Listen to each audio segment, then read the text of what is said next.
Warning, stay tuned to learn how to survive this encounter with the Evil Dead. Picture this. You just traveled to a cabin in the middle of nowhere and accidentally played the audiobook of the Book of the Dead, and now everything, including the cabin, is possessed by demons trying to kill you. There's nowhere to run. There's nowhere to hide. All you have is a chainsaw and a shotgun. How do you survive? You better pay attention, or you'll end up like this.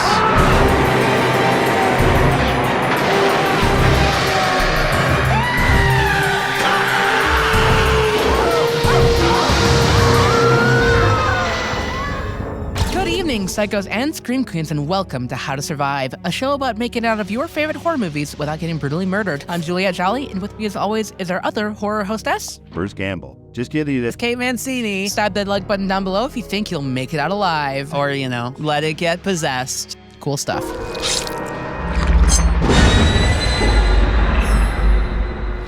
Evil Dead 2!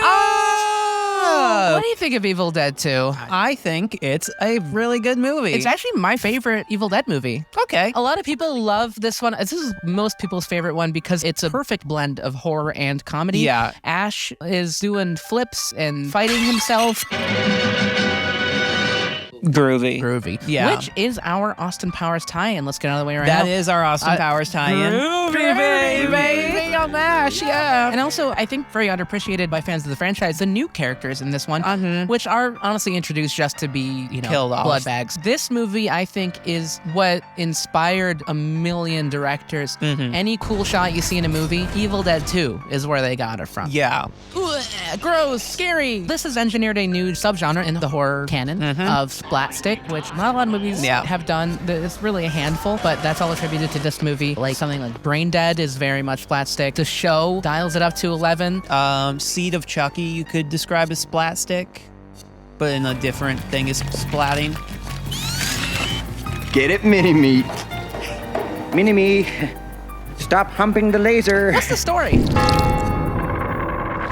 Remember the first movie? Love it. Doesn't exist. Oh, okay. So, this guy named Ash, he brings his girlfriend to a cabin. Okay. There's this recording device, and he presses play, and then there's a guy on it, and he's reading from a scary book. And then his girlfriend gets possessed. And then he kills his girlfriend. And then he gets possessed, but just his hand. And then he starts fucking around at the cabin, being thrown around, and he throws himself around, and then some new people show up, and then they slowly get destroyed. Also, he cuts his hand off at one point, and then they get possessed and killed, and then at the end there's only two of them left, and they gotta fight a big demon. And then what's the whole deal with the big demon? It's evil, and I don't remember, and it's bad. That's apparently the embodiment of the evil. I think it's implied that that's what the camera is, or it's the forest because it looks like a big tree. And then Annie dies by surprise, and Ash gets transported back to the past. And now he's in the past. The end. Evil Dead 2. If you're new here, we have a bone rating system from 1 to 5 bones on how survivable the kills are. 1 bone, you're dead. 2 bones, you're unlikely to survive. 3 bones, it's a 50-50 chance. 4 bones, it's easy to survive with still a chance of death. And 5 bones, if you die, you're a freaking dumb idiot, and we're glad you're freaking dead. And kill yourself, loser. Well, they're already dead, so. Oh, yeah. But bring yourself back to life and kill yourself again, Our loser. first kill is Linda, again, played by Denise Bixler, who is possessed and then decapitated, and her head is sawed in half. What way do you have to survive? Okay, well, she gets possessed a bit differently in this. It's more similar to Shelley from the last movie, but she still gets very randomly possessed for being kind of by a window. Yeah, she does tell Ash to see what's on the recording device. That is true. And Ash also does a weird little smile. Sometimes you gotta do a weird little smile, okay? Anyways, it's a 1. Well, this movie introduces the cure for being a deadite, which is being really sad. But she doesn't really have anything to be sad about other than being possessed. So, I don't know. She fucks them and then he dies, and there's also a deleted scene where she French kisses him with an extendo tongue, and it's a 1.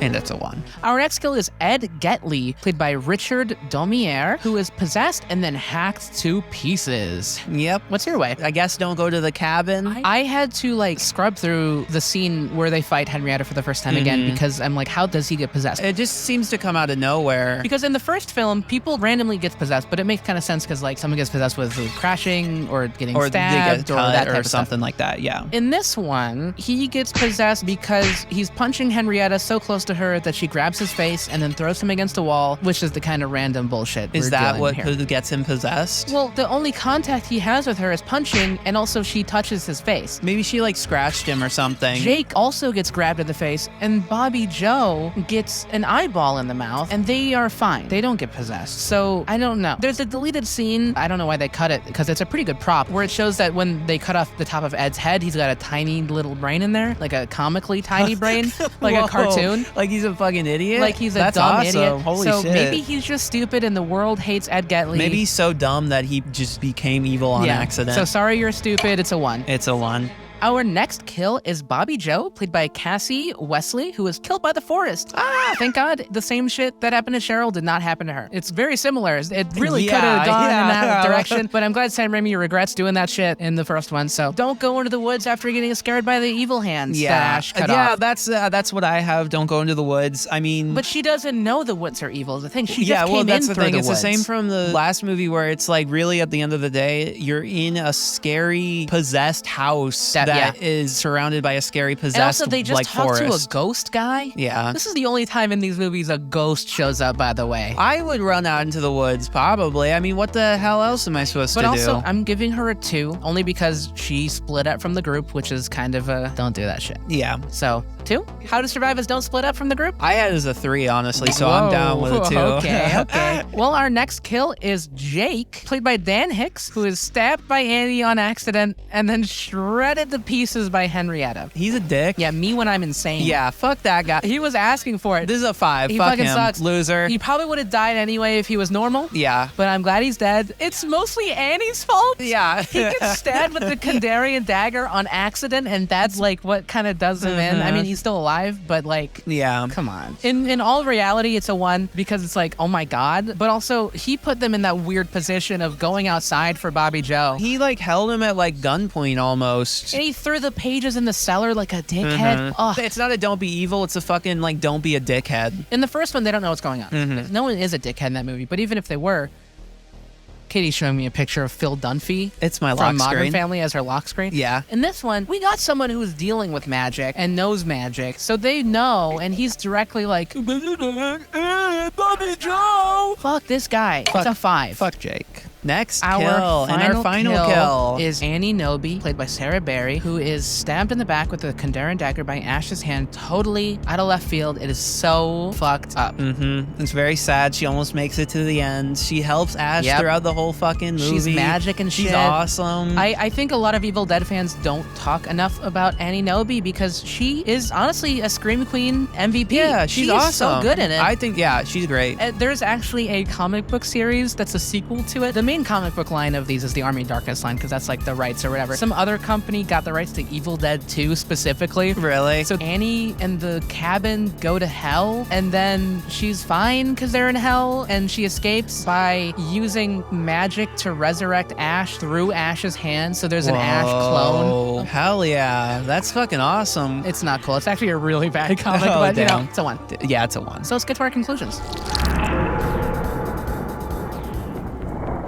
Our most survivable death is Jake. Jake, the fucking idiot. I hate him. I don't really have anything to expand on. He's a Yeah, honestly. He's a jackass, even though he gets killed mainly by a person and not the evil, but he still put himself in that position.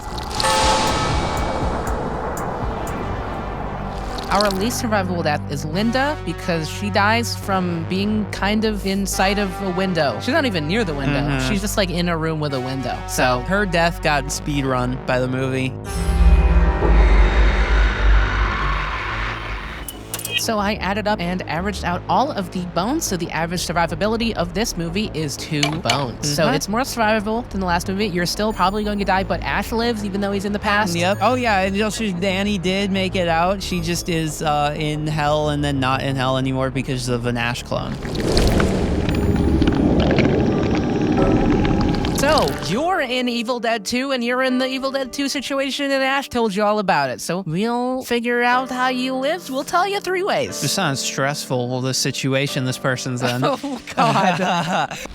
Avoid the woods. The woods are out for blood this time around, even attacking you if you're slightly visible through a window. Stay in the confines of the cabin, and for the love of God, please don't go outside. It's so, like, insane when Jake forces them to go outside. Anytime anyone goes outside, it's insane, but, like, especially that fucking dickhead. God. Even if you hid in the cabin, at the end of this, the cabin apparently goes to hell, so... And also the cabin's alive, and there's, like, a laughing deer on the wall and that's gonna yeah. find you or some shit. Or the toilet's gonna come to life. Exactly, the faucet would start, like, fucking spitting at you.